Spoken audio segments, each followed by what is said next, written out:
That's right. That's right. So I'm saying anybody in their right mind would receive Him. Right? I mean, we've all received Him, right? It's free. It doesn't cost you anything. He gives you life. He takes everything that was never yours anyway. Like we've got something to give up. He takes everything that wasn't ours to begin with, which was death and all this defeated and shame and guilt and failure and all this stuff, and gives you His righteousness for free. Who wouldn't want that? Life with God. We've got life with God now. So it says, for as many as received Him. Say, that's me. That's me. He gave the right to become sons of God. I've been chewing that for a few days, so that's what you're getting. The right to become a son of God. You have the right. You have the right to be a son of God. Now, I'm talking about what you got? Oh yeah, I read that. Tell that. What is it? Authority and privilege are also included. Not just the right, but the authority. He gave them the authority and the privilege to become sons of God. That's in that word right there. You have the right. You have the authority. You have the privilege to be a son of God. Now that's a little different than just some servant. Oh, I'm serving the Lord. I mean, what does that even mean? The guy stepped out on blackness and spoke everything into existence. Like he even needs a servant.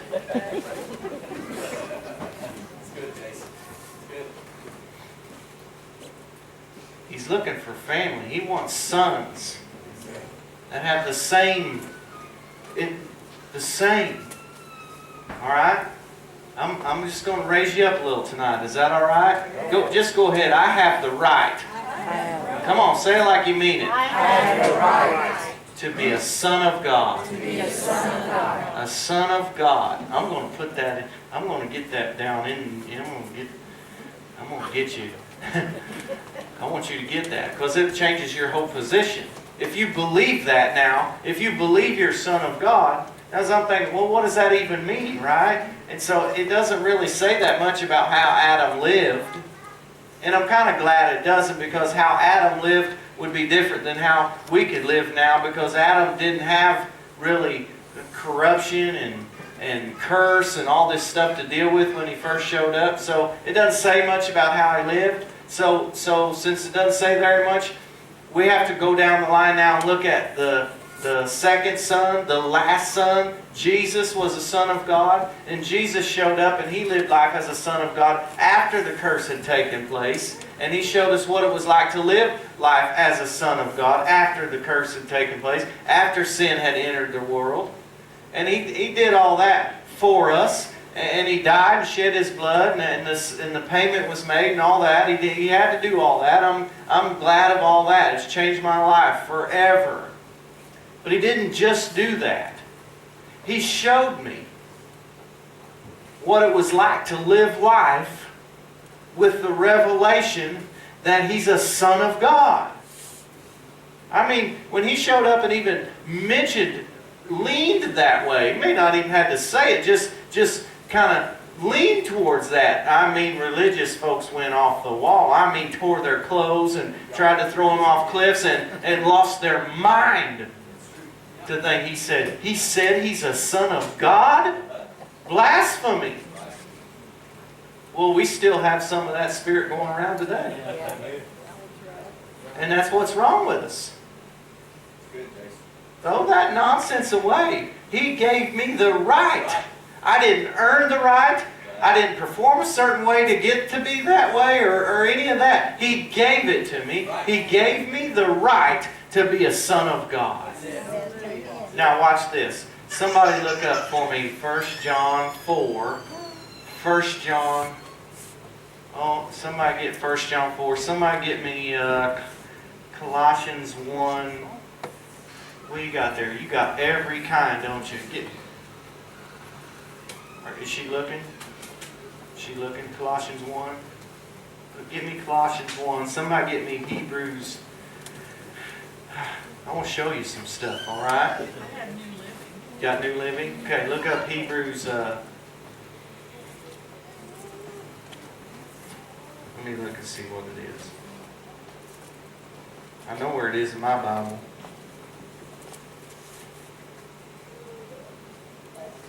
Hebrews 1:3. Hebrews 1:3. What you got? You got Colossians 1 there?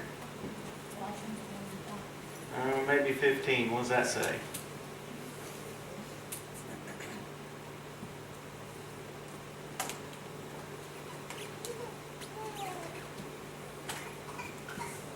He is the exact living image. Capital H.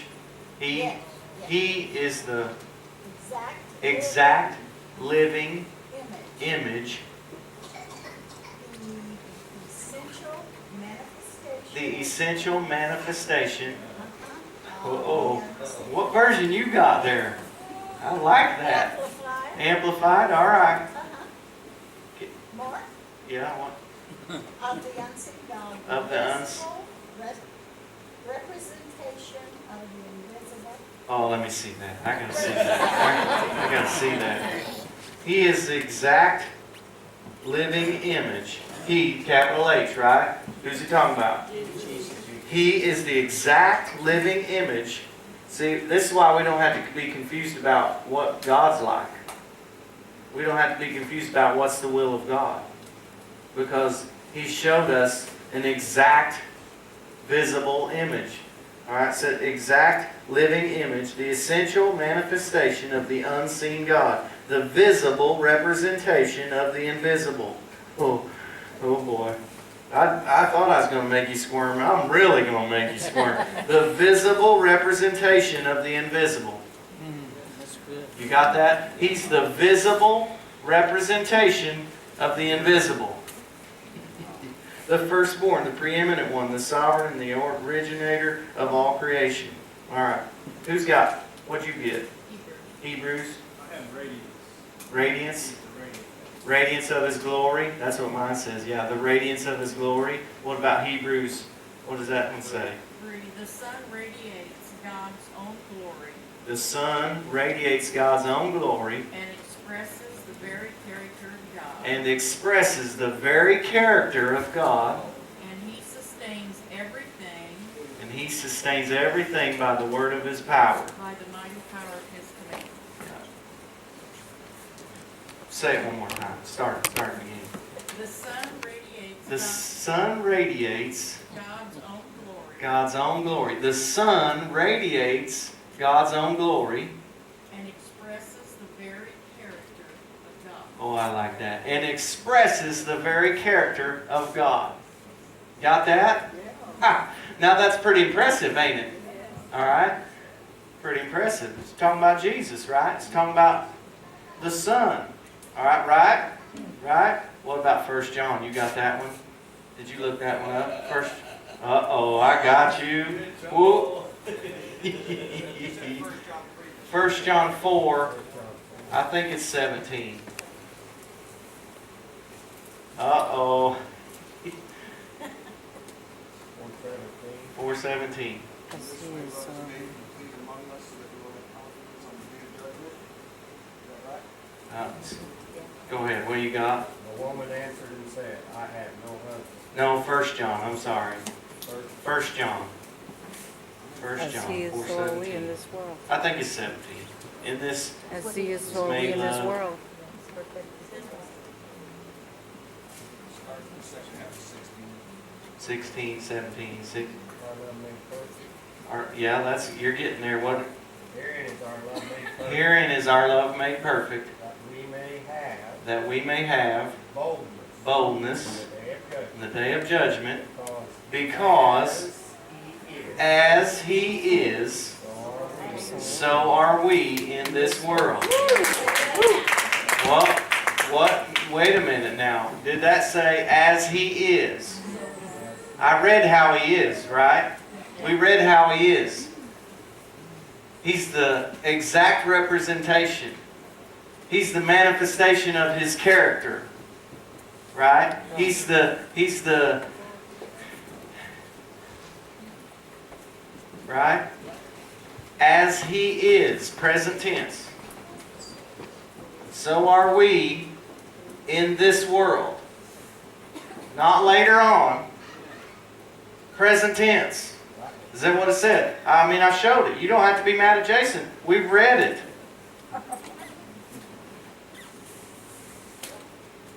As He is, so are we. The radiance of His glory. We're the seen of the unseen. What did He say in the beginning? Made in the likeness and the image of God. Made in the likeness and the image of God. Sons of God. I mean, come on. Don't Blue Jays have little Blue Jays? Don't Redbirds have little Redbirds? You know who invented that? Don't you think God would have... Come on!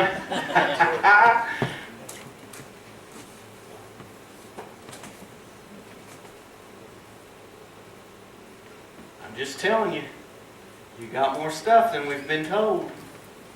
You've got more power than we've known. We have the capacity inside of us to make Him seen. We have the capacity inside of us for Him to become visible. Oh boy. Didn't Jesus say this? If you've seen me,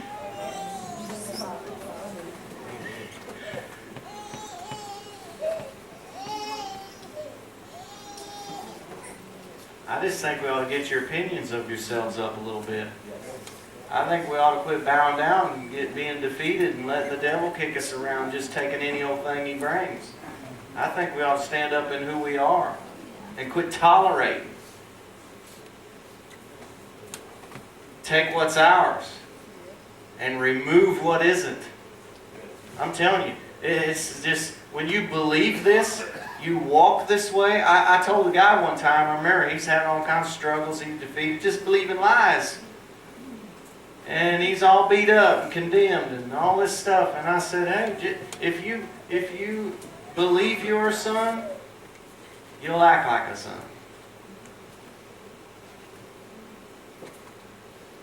You believe you're a son, you'll act like a son.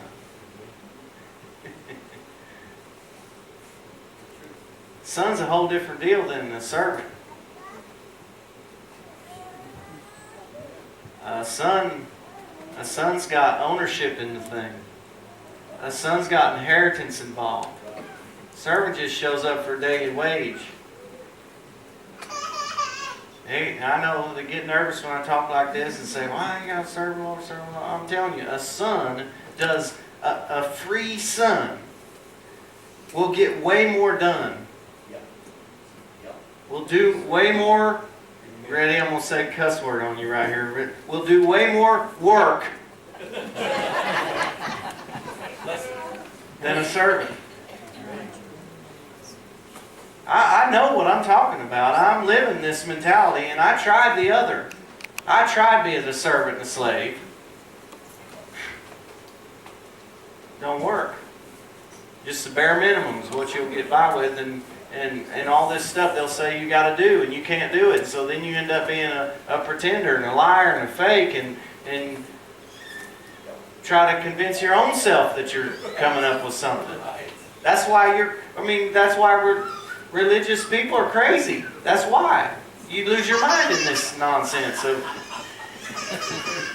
you have to convince yourself that you're waking up every day and meeting the impossible. But then I figured this out once I started believing I'm a son. Once I started believing that He's given me the right to stand up in this life and be a son of God, that everything that He put inside of Jesus, He's put inside of me.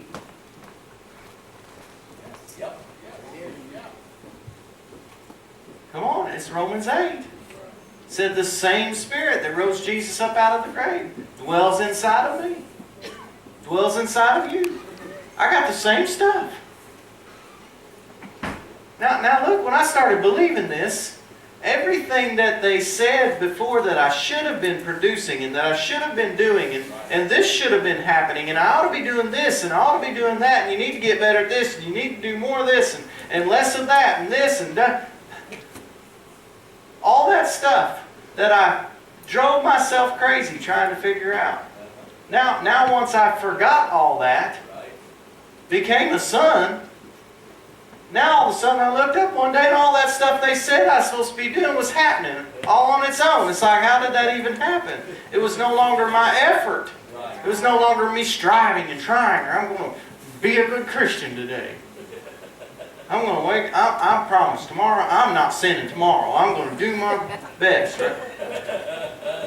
What is that?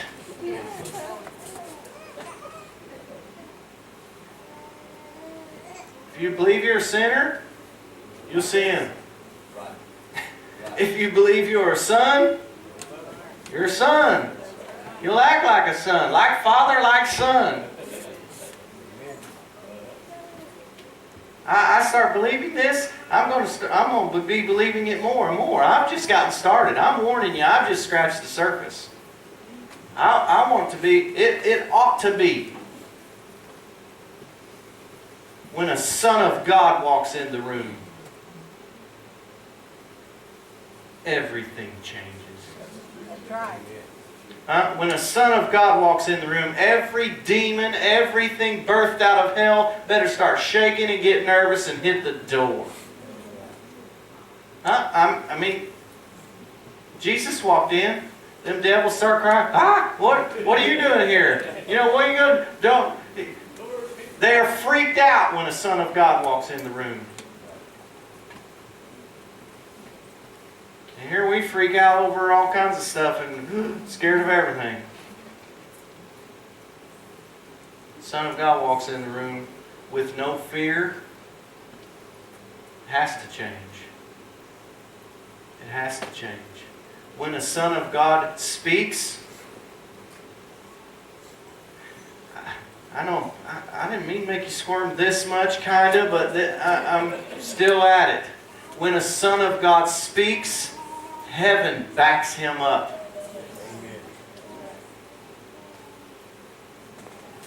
When a Son of God tells the devil to get out, heaven backs him up. The devil's got to go. When a Son of God says to be healed, heaven backs him up, and sickness and disease have to go. When the Son of God walks in the room, all this demonic mess that we've tolerated and put up with, it's got to change. I just believe that. I don't have to figure it all out. I just believe it. I'm a son of God.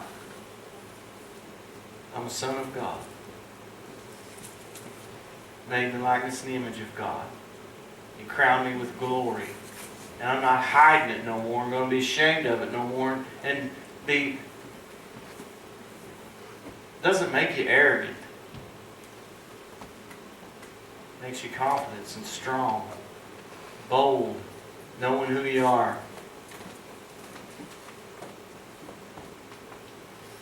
Have I got the right outfit here? Yes. I mean, unashamedly get to the point where we can say, without squirming, without batting an eye. Because I'm telling you, life will come at you that fast. Guaranteed, if you've been alive for more than a day, you'll find out life will come at you. Life can knock you down in a hurry, and in one day things be totally different. I'm telling you, it'll come at you fast. It'll come at you so fast that you don't have time to call Jason or let me get me 3 scriptures, or you're whooped already. You're already behind. You ain't got time to call the pastor and start a prayer chain, get on Facebook and get you a post going, and all this. It's got to be an immediate reaction that it is who I am and what I know, and it never even, you follow me? That's why I keep on pounding this in you. It's like there's no reaction, there's no more fear. It's like fear's not going to get in and then I get faith. It's like be established in this stuff and faith is working before it ever comes. I love helping folks and getting folks healed and watching sick get up, and I love all that. I love it. Maybe too much, I don't know, but I love to see people healed. It's one of my favorite things. But really, that's plan B.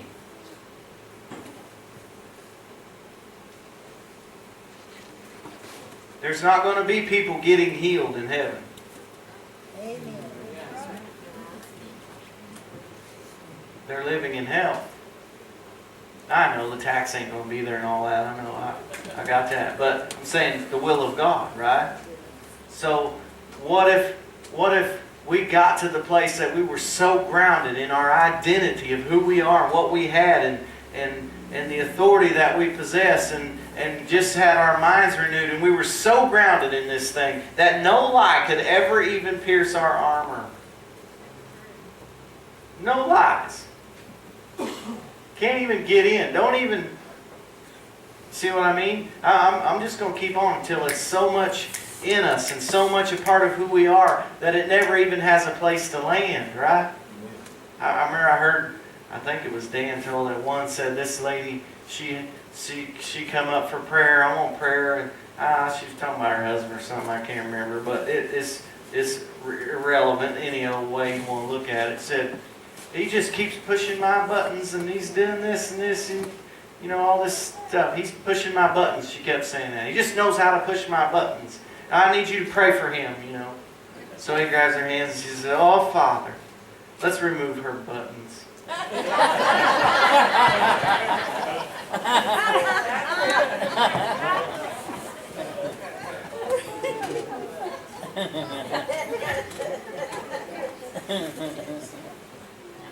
You translate that right on over to the enemy.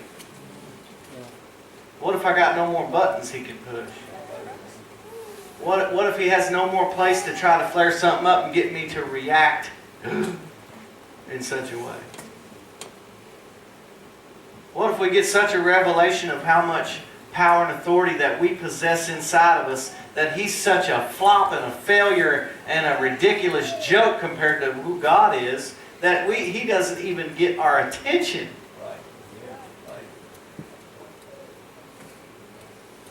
That's what he wants, your attention. Pay attention to me. Believe me. Become like me. Talk like me. Say the things I say. Entertain these ideas that I have, and you'll manifest.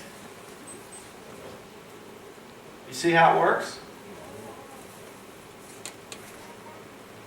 That's why we got to get this. Why our minds get renewed to this. So we just grow up into who we really are, and we can stand up in the face of anything, anytime, anywhere, any place, and say, "I'm a son of God."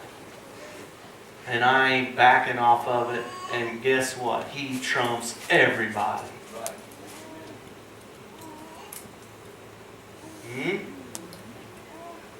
I think y'all sing that song again, would you, Joyce? Would you sing that song again? Let's sing that again, you want to? I think we might have a little more oomph this time.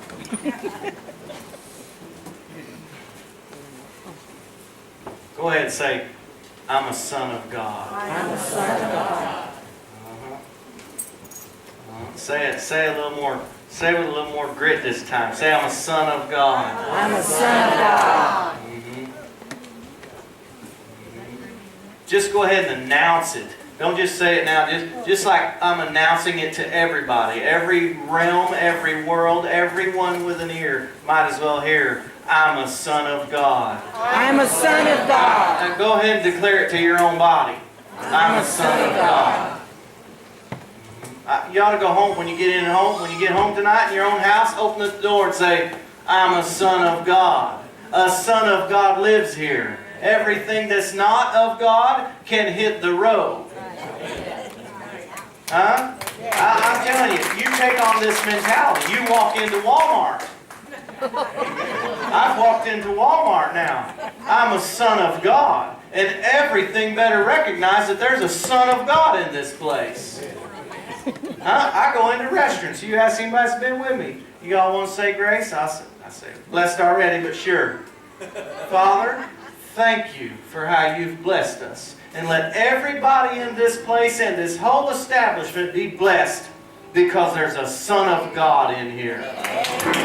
You see what I'm saying? You see how things change? You see how life? You see how I've changed. Now, see, I'm changed because I'm a son of God. You see what I'm saying? I'm a son of God. What if we woke up with that perspective?